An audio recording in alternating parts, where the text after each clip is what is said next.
The National Rifle League 22 September match, this week on Mail Call Mondays.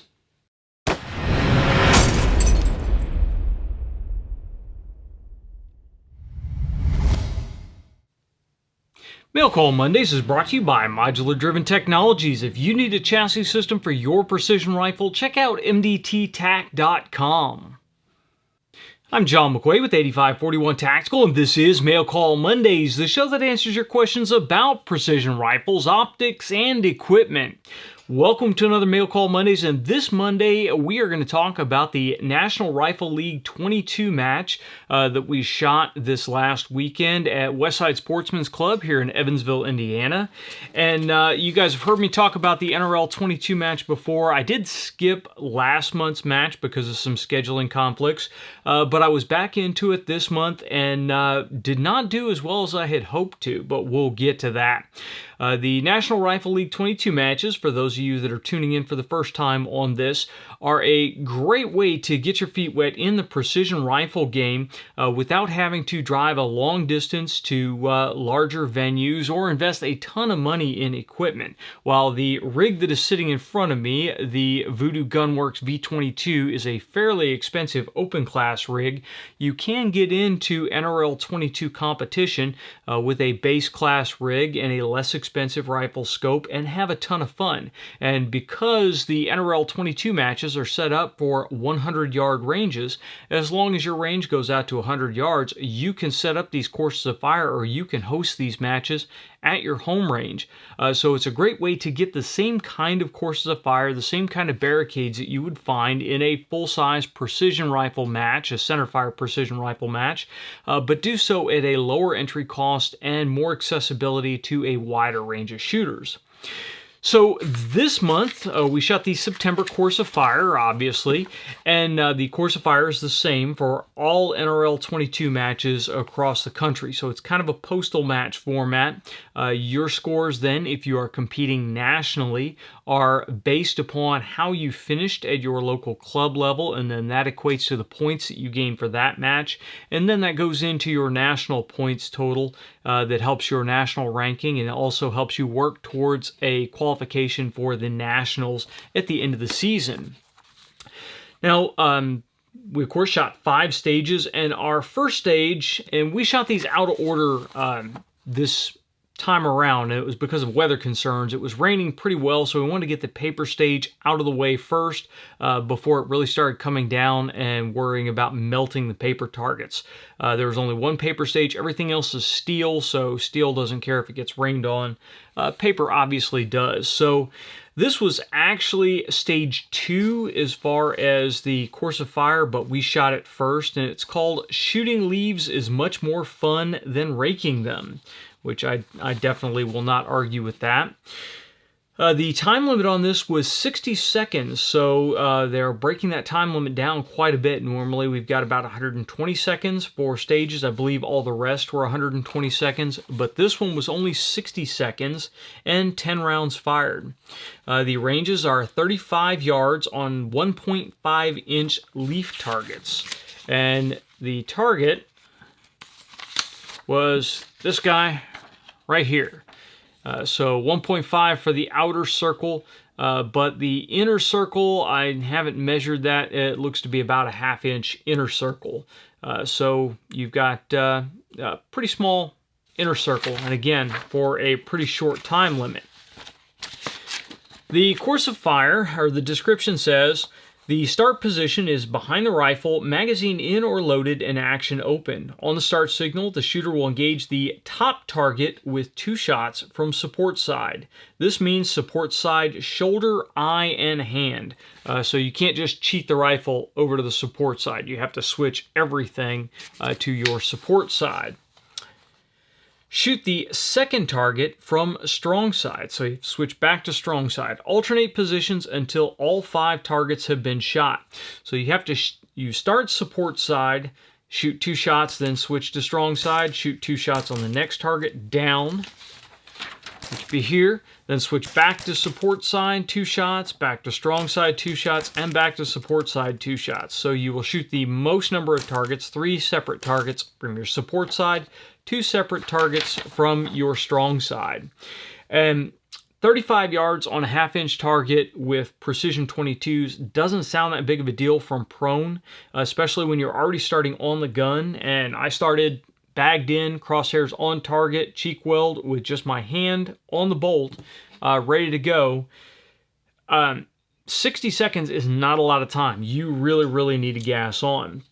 Now, because we were trying to get ahead of this and not have the rain wash our targets away, we were shooting with multiple shooters on the line. I believe we had 5 shooters on the line at a time for 2 separate groups, and then one group had an odd number of shooters on it.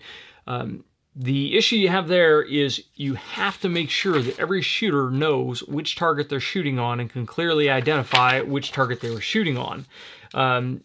I rarely ever protest a stage or ask for a reshoot, but this is one stage where I did actually ask for a reshoot because I was going through, getting my hits, and then all of a sudden I'm getting ready to squeeze off a shot, and I watch a shot hole appear on my target, and it broke my concentration, came out of my bubble. I yelled, "Hey, who's shooting my target?" Another shooter yelled up, that he thought he was the same shooter number I was. It went back and forth. I tried to get back into the bubble and continue on, and I timed out because of our little exchange. Again, 60 seconds is not a lot of time. So we got done. The other shooter was in error. He was shooting on my target. I should have just, when I saw the shot hole, I should have just ignored it and continued shooting. And then when the stage was over, give my protest so that we can make sure that those shot holes that were out were marked as out. But I allowed it to climb into my bubble, and I asked the match director for a reshoot. He granted me a reshoot because it wasn't my fault that another shooter shot on my target. So I went back through, reshot, and I cleaned the stage. That was one of the reasons I asked for a reshoot, is because I knew I was capable of cleaning the stage, and so having anything throw me off was really not a good time. If you have a problem like this, though, again, always remember to be polite, be respectful. I asked him if he would have said no, I wouldn't have thrown a tantrum. I would have just gone on and accepted my points the way they were, because really, I'm trying to do well in this series, but it's not that big a deal in the grand scheme of things for my life. So that was stage 1, very straightforward. What a lot of guys get wrapped up in is the changeover. That is where guys will lose a ton of time. When you're shooting these kind of stages where you have to switch sides, as soon as you break that second shot, you need to be changing. You want just that microsecond of follow through, but as soon as the shot is out of the barrel, there's nothing you can do with it. There's no reason to stay in position and look to see where it was at. Get the switch over, get into position, and start your firing cycle for the next shot. Don't spend a lot of time looking through the scope, grading your target. 60 seconds, you just really don't have that time. You've got to rebuild your position. You've got to go. Now, I've shot support side quite a bit, so it doesn't feel as strange to me. But if you're not used to support side, it will feel very odd, and you won't be able to drop into that position naturally. So you'll have to fight to overcome that odd feeling, and that will eat up a little bit of time. So it's really important in your dry fire routine to make sure you put in that support side and even practice the switch over from strong side to support side. This has become a pretty standard type of setup in the NRL 22 matches, where you have to switch back and forth between support side and strong side. So it is really important to actually practice that and do it fairly often. After that, the next stage that we shot was actually stage 1, and this is the barricade stage. This was at 75 yards with a 2.5 and 4-inch hanging target, and 100 yards with a 3-inch and a 5-inch target on a double hanger. Points totals were 2.5-inch target was 10 points, the 4-inch target was 5 points, 3-inch target was 10 points, the 5-inch target was 5 points, for a total possible of 100 points. And it sounds confusing, but I'll explain it to you here for a minute. Total possible of 100 points, because the harder targets were 10 points each, 10 shots total, so total for 100 points. Equipment allowed is one bag that is approximately the size of a volleyball or smaller. The starting position, and we had 5 different barricades for this. The starting position is resting on the center of the tank trap with the magazine in or loaded and action open. And a tank trap, again, for those of you guys that have never seen one before, it looks like a big wooden jack.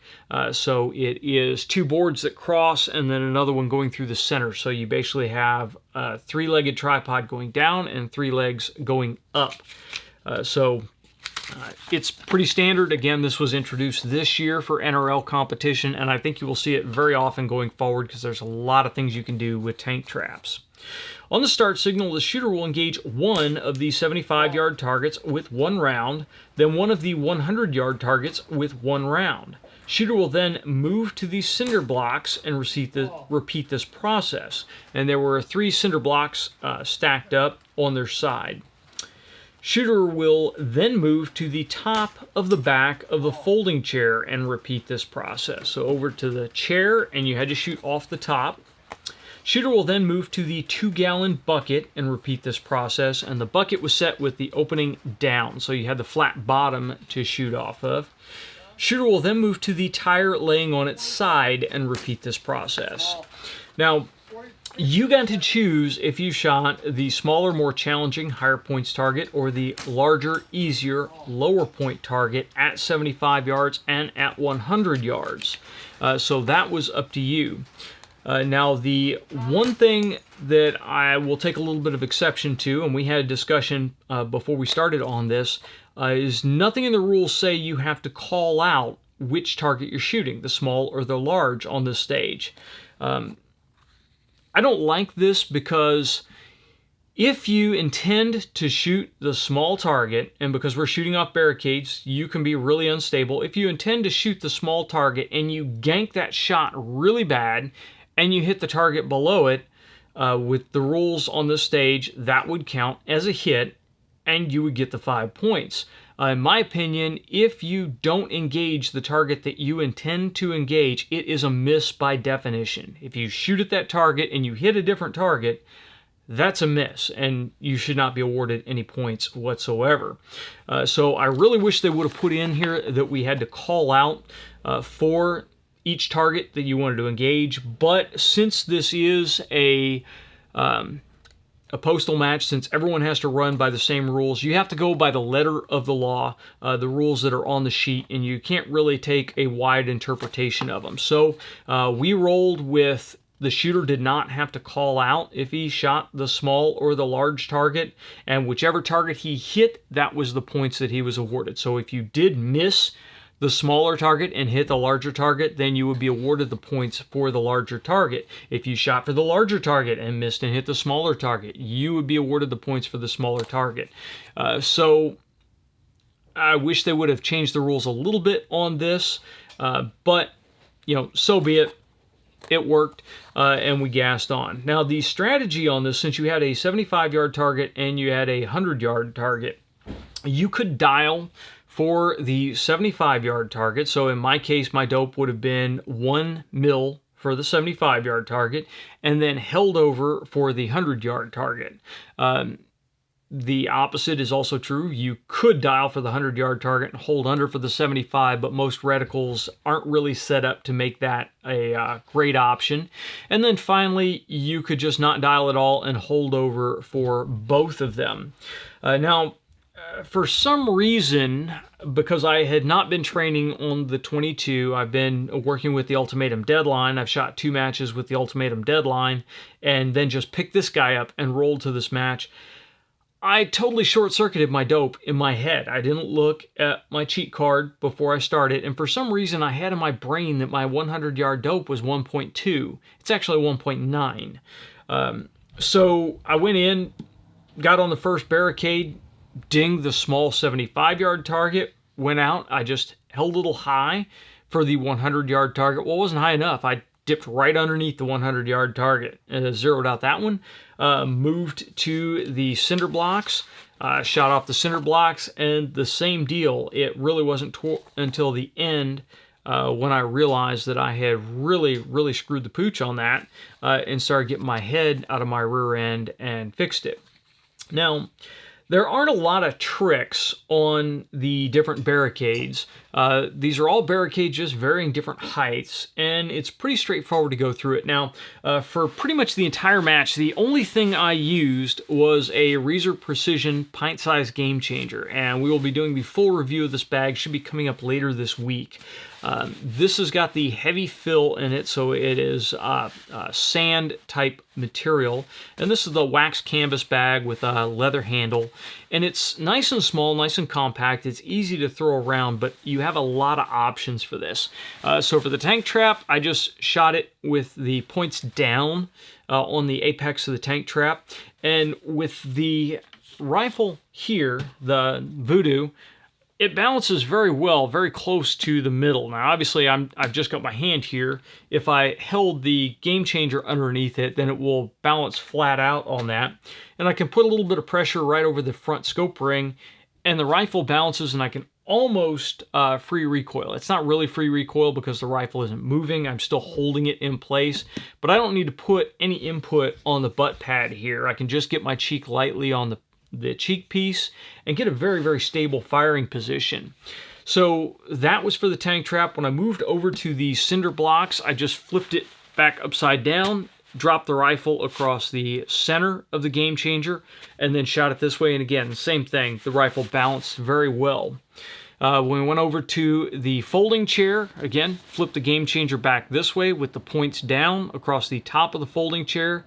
Now, the folding chair was a little bit rickety there. You had to give it a little bit of a forward load to it to make sure that it wasn't wobbling forward and back. But again, it was fairly easy to get it pinned down and get my shots off with that.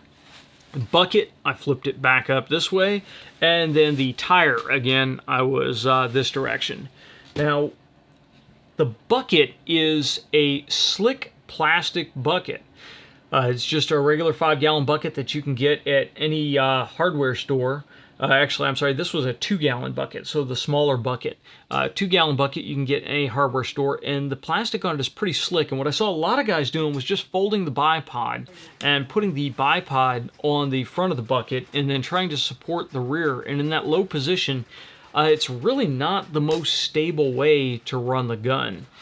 Putting the Game Changer or any other kind of shooting bag underneath your forend just in front of the magazine well, and then supporting the gun there is generally the more stable way to do it. And then you don't even really have to worry about supporting the back of the gun. You still can if you want to. 2-gallon bucket is fairly short, so you can usually get your support side elbow underneath there and support the rear of the butt pad in your shoulder if you wish to shoot that way. But it's all up to you and what your personal preference is. The tire is pretty much a no-brainer. Again, some guys chose to just put the bipod folded on the back of the tire and then cheat it back. I still tried to center it up, and then I still use my elbows at the rear of the buttstock to support the rear. So that was stage 1, but we shot it as stage 2, and it actually is titled September 11th, 2001, We Will Never Forget. So, pretty straightforward. Now, the nice thing about not having to call out if you need to shoot the small or the large target is when you drop behind the rifle, you can see what your wobble area is on the crosshair. So if you're on the small target and your crosshair is wobbling off the target pretty badly, you can just drop down and ping that big target and get your points. You don't have to think about it. You don't have to communicate. You can just do it on the fly. Again, the drawback is there may be some guys out there that get some points that maybe they didn't deserve because they ganked the shot into the larger target. But I think those guys would probably be shooting for the larger target to begin with. So just something to keep in mind when they do these stages the next time. I really prefer, if you have the option of a small or a large, to call which one. Now, obviously, I'm not the final ruling on it. I really want to hear what you guys have to say on that. So do you think when you're in a stage like this where you can decide between a small or a larger target that you should be required to call out which one you're going to engage? Or do you think the spotter, it should just be on them to call a hit no matter which one you hit? I'd really love to hear your input, so go ahead and drop me a comment in the comments section down below. The next stage we shot was actually stage 2, and it was called Time to Knock You Down a Rung, and this is a ladder barricade. So we had a folding ladder. It was shot at 50 yards with a 1-inch and 1.5-inch target on a double hanger, and 50 yards with a 2-inch target on a single hanger. The points were 1-inch target was for 10 points, 1.5-inch target was 7 points, 2-inch target was 5 points for a total possible score of 100. The equipment is one bag that is approximately the size of a volleyball or smaller. Your start position is rifle resting on the third ladder step from the bottom, magazine in or loaded and action open. On the start signal, the shooter will announce which target they will engage. The shooter may change which target they're engaging, but must announce the change. Shooter will shoot 3 rounds from the third step of the ladder. Shooter will then move to the second step of the ladder and repeat the process, shooting 3 rounds. Shooter will then move to the first step of the ladder and shoot 4 rounds at the target of their choice. So this one is easy in that there is no dope adjustment, no parallax adjustment, anything. All the targets, no matter what size, was from the same distance. And 50 yards, most of us are running a 50-yard zero, so you just keep your scope zeroed out. The only trick here, again, was getting a stable position and shooting from that stable position at a variety of different levels. On this one, you did have to call which target you wanted to be on, which, again, that is my preference, is for the shooters to have to call which target. It makes it a little bit easier for the spotters, too, because they are looking for a hit on that specific target. And again, you could look at and you could see pretty quickly on how stable you needed to be. It was 120 seconds, so you could take an extra second or two to make sure you're stable before you broke the shot. And the ladder is a pretty stable position. As long as you don't really intentionally get the ladder over a hole or something, then you can put some weight on the ladder and really sink it in and make it a stable platform. Those steps are nice and flat and even, so if you're just running a bare rifle bottom against it, you can get the rifle pretty stable. My choice, or my preference, is still to run the Game Changer with the points up on each of the stairwell or each of the ladder steps and put the rifle across the center of it, and I find that works really well. And again, I can get it right at that balance point on the rifle. I can push down on it and hold it still. On the ladder, because you have 2 legs forward, I try to stay pretty much in the center. I don't like to really cheat over to one side. A lot of barricades, if you have a hard upright on one side or the other, you can get a little bit more stability by cheating the rifle over against the side of the barricade and pinching it in and down. With the Game Changer, I lose a little bit there because I'm down in the V. I would have to flip it if I wanted to be hard against that side. And then you have the front legs of the ladder to contend with. You really don't want to have the ladder move just off one way or the other and clip that forward leg of the ladder with your bullet. So you have to keep that in mind as you're setting up. Now this one, the small target, 1-inch target at 50 yards with that stable of position really is not that big of a deal. Most guys were shooting on that 1-inch target. Again, 120-second time limit. You have plenty of time to get a clean shot break. Here, the key thing was when it was time to move, when you broke that third shot on that step, you need to be moving. Don't spend extra time there. We had a little bit of an added issue with it because the targets, and we're using the standard target package, the targets were having a tendency to want to bounce off of the hooks.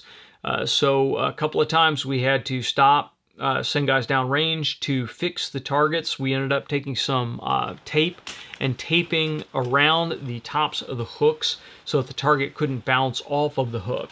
What happened then, and happened a couple of times for me, is you would hit it and the target would stick out to the side.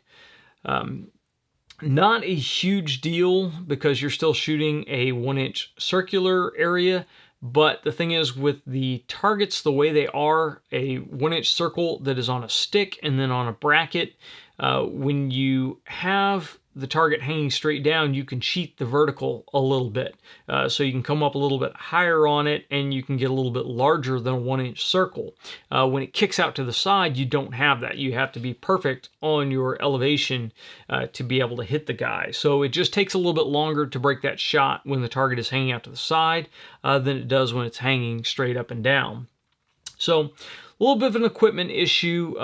Overall, not that big of a deal, but those of you guys that have been having problems with knocking them off, you may just go ahead and tape the hooks closed when you set them up. If you do a good number of wraps of tape around it, then that tape should last through quite a few impacts before the bullet splatter cuts the tape through. So just something to think about on the setup.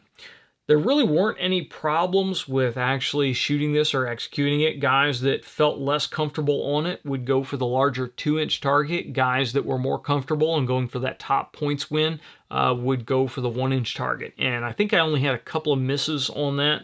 I probably could have slowed down and got a little bit better on it, but I felt pretty comfortable and pretty well at home on that one.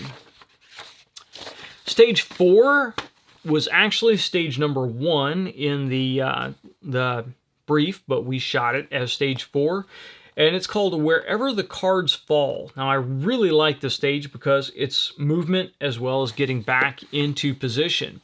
The time was 120 seconds, and you had a 10-round round count, and unfortunately, I actually timed out on this, so I probably could have utilized my time a little bit more effectively. Ranges to the targets were 25 yards, 50 yards, 75 yards, and 100 yards. We had a 0.25-inch target at 25 yards, a 0.75-inch target at 50 yards, 1.5-inch target at 75 yards, and 2.5-inch target at 100 yards. So you're using the entire depth of the range. Points were 10 points per hit with a total possible score of 100 points, and equipment is 1 bag the size of a volleyball or smaller. And this whole stage was shot prone, but you had to break position every time. Now, where the cards came into it is you had 4 playing cards. You had a 2 of hearts, a 5 of clubs, a 7 of spades, and a 10 of diamonds. And those would be set on a shooting bench that was no further than 10 feet away from the shooting position. Start position was rifle grounded, mag in, and bolt back. Shooter will start standing next to the table or chair approximately 10 feet away from the shooting position. 2 is for 25 yards, 5 is for 50 yards, 7 is for 75 yards, and 10 is for 100 yards. The cards will be shuffled by the RO, stacked face down on a table or chair, and on the start signal, the shooter will draw a card and announce the yardage they drew. Shooter will then get into prone and engage that target with 2 rounds. Shooter will then get up, draw another card, announce the yardage, and engage that target with 2 rounds. Repeat until all targets have been engaged or the shooter times out. The final 2 shots will be at the 25-yard target. So the way you shot it was pretty clear that whichever card you flipped, that card would correspond to the target that you needed to engage with 2 shots, and then you would come back to the table after engaging the target, flip over the next one, get back into position, and shoot the next target. The only question that really came up on this is after you flipped 3 cards, you shot that last third target, you knew what the last card was going to be if you were paying attention. So you knew which target you hadn't engaged yet. Could you just go ahead and shoot that target? And we looked at the rules, and the rules say that you have to repeat. So you have to flip the card before you can shoot the target. So that was pretty much the ruling on that, is you had to flip the card. Even though you knew what that card was going to be, you still had to break position, flip the card, and then go back and shoot it. And then the final 2 shots were on the 25-yard target. So there's the possibility that you could luck out, and the last card that you flip will be the 2. And so 2 shots on the 25, and then 2 more shots on the 25, and that would be easy. A lot of shooters, the last card they flipped was the 10, and so they had to put 2 shots on the 100-yard target and then come back and shoot 2 shots on the 25-yard target, which would take you a little bit longer. So the cards helped out some people, the cards hurt other people. The tricky part on this stage was even if you decided to hold your elevation for each shot, you still had to adjust your parallax because you're going from 25 all the way out to 100 and maybe all the way back in. So there's a lot of movement in there. Your target, if you have your parallax adjusted for 100 yards, it is really, really blurry at 25 at any magnification that would actually allow you to see the tip of that little 25-yard spinner. So you had to be pretty quick dialing your parallax. I basically just held my elevation and worried about dialing my parallax. And still, again, I ran out of time and did not get my last hit. I did get a pretty good number of hits on this, but that one kind of hurt me. I believe I had one miss and then one left in the magazine where I timed out. So, again, not technically difficult because you're shooting everything from the prone, just the time second and moving and getting back into prone position smoothly. So really you didn't want to disturb your rifle when you got up. You also wanted to be a low enough magnification that you could quickly switch and find that next target.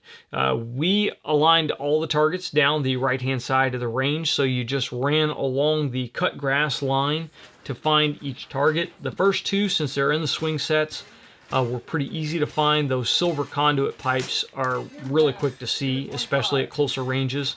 The hangers, those black steel hangers, become a little bit more difficult to find with the beat up targets as you get further out.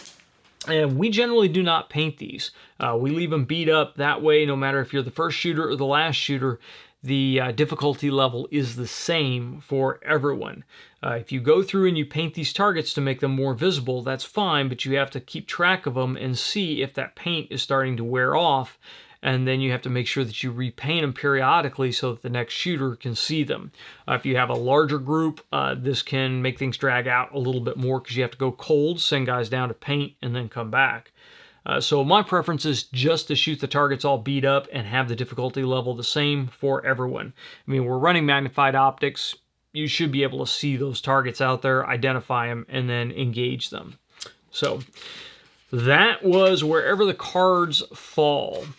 And our last was stage 5, actually stage 1 on the brief, but we shot it as stage 5, and the title is Fall Into Position, the Anniversary Edition. I don't recall that we've shot this before, but apparently we have shot it before. The range to the target is 100 yards, and we had a 2-inch and a 6-inch target on a double hanger. It was 10 points per hit for a total possible of 100. The equipment is sling only for unsupported shots, and bipod and one bag the size of a volleyball or smaller for the supported shots. So you start in a prone position, mag in or loaded, and the action open. On the start signal, the shooter will engage the 2-inch target with 2 shots from the supported prone position, which means bipod and rear bag if you wish. Our shooter will then engage the 6-inch target with 2 shots from unsupported prone. No bipod or bag, sling allowed. Shooter will then repeat this order until all targets have been shot. So you shoot 1, 2 on the top, which was the 2-inch target. Then you pick the rifle up unsupported, 3, 4 on the bottom one, back down, 5, 6 on the top one, up, 7, 8 on the bottom one, back down, 9, 10 on the top one. So it's up, down, up, down, up, down. Now, I did not use a sling on this. This is one place where I think the sling actually might have caused you some problems. Slings only work really well when they are tight and compressed, and they are really helping to support and stabilize the rifle. Getting into that tight sling position is not really quick. So going between bipod and rear bag and then slinging up and getting tight would have really eaten up a lot of time. You did have a 120-second time limit, but that bouncing back and forth can eat that up quickly. So what I did is I just had my rifle set up bipod and rear bag, shot my 2 shots on the small one, and then I just elevated the rifle and got my arm underneath the fore end and shot my 2 shots on the larger target and then dropped back down. With the Voodoo, it has a very short and easy bolt throw. So cycling that guy was no problem with just my support hand with not really breaking position. So that was pretty easy to get in the cycle of up, down, up, down, up, down. And I believe on this, I ended up coming back up, getting ready to fire another shot because I just got in the rhythm of bouncing back and forth. I believe I only dropped 2 shots on this, and I absolutely knew as soon as the shot broke that it was a bad one because I rushed it. So pretty neat stage. It was interesting to see some guys struggle between the two. I don't know that I saw anybody actually use a sling for this stage. Again, I think it probably would have eaten up too much time. If you guys shot this and used a sling, I'd love to hear how you did down below. I was able to get shots or get hits on that 6-inch plate at 100 yards, no problem, with no sling at all. So I don't think the added stability of a sling would have been worth the time deficit. So that was the last stage for our NRL 22 September match. And as I said, I did not do all that well. Messing up my 100-yard dope on the one stage and dumping a lot of points there really hurt me. I made a couple of small mistakes on the other stages, and just there were a couple of shots that I rushed, and that combined together just really hurt me overall. If you make stupid mistakes, it really knocks you down really, really fast, and it's very difficult to recover from that. When you only have 5 stages, you're only shooting 50 shots overall. Little mistakes really hurt you, and they are really cumulative, and overall you can't recover from them. So that was my own fault. I will come better prepared the next time out. I will say again, this is one of those matches where the Voodoo performed perfectly. We are ready to do the full review on this rifle. I've shot 3 different matches with it now. I've got quite a bit of trigger time on it and a really, really good feel for how the system works. And so far, I have very, very few complaints about it at all. It works really well. It is a high dollar item. It is a high price point, but this is one of the most accurate 22s that I have here. And more importantly, it is really, really reliable. I have not had any reliability issues with it. It seems to have a really, really strong firing pin strike. So we haven't had, I don't know that I've had a single failure to fire with this thing so far with wolf match target, which is most of what we have put through it. So the reliability is really an important thing. I have had reliability issues with the 1022. I've had some shots where they were just failure to fire that I got a light firing pin strike on them. And then of course with the semi-automatic rifle, that causes you to have to break position, cycle that bolt. You're not already anticipating cycling the bolt, so when you have a problem, it's a little bit slower to get up there and fix it. And there are other issues that can be caused too with the semi-automatic rifle that really get you. It can be a huge advantage on tight time crunches. That 60-second stage, the guys that were running semi-autos were just able to just click, click, and then move to the next one, click, click, and just keep on through, where I sacrifice a few seconds to run the bolt. But this bolt is so smooth and so short that it's really not a huge time sacrifice to shoot the bolt action rifle versus a semi-auto. The weight is really great. It shoots like a center fire rifle. Obviously, you don't have the recoil of the center fire rifle, but when you're getting in positions and you're moving it around, it feels like a center fire rifle, and that weight gives you a little bit of extra stability as well. So again, very pleased with it. At the end of this match, I went ahead and laid some ammo out and let a bunch of the other shooters go through and shoot it. We've got quite a few guys, I think, that are going to purchase the Voodoo V22s. So we'll see a whole lot more of them on the line probably for the next season. I think this is really becoming one of the standard rifles for the NRL 22 competition, and with really good reason, especially for guys that shoot PRS and NRL with a centerfire rifle, because now you're going to be able to set up one of these exactly like your centerfire rifle, have all the same equipment, possibly even the exact same rifle scope, and really have a lot of fun with it and get a lot of good training out of it as well. So that is it for the National Rifle League September match. If you guys have any questions or comments over anything we've covered, please leave your comments in the comments section down below or send them to us on Facebook or Twitter. If you're listening to this on your favorite podcast app, you can send questions to us at 8541tactical@gmail.com. If you like the video, please make sure you like, share, and subscribe. And until next time, get out and shoot.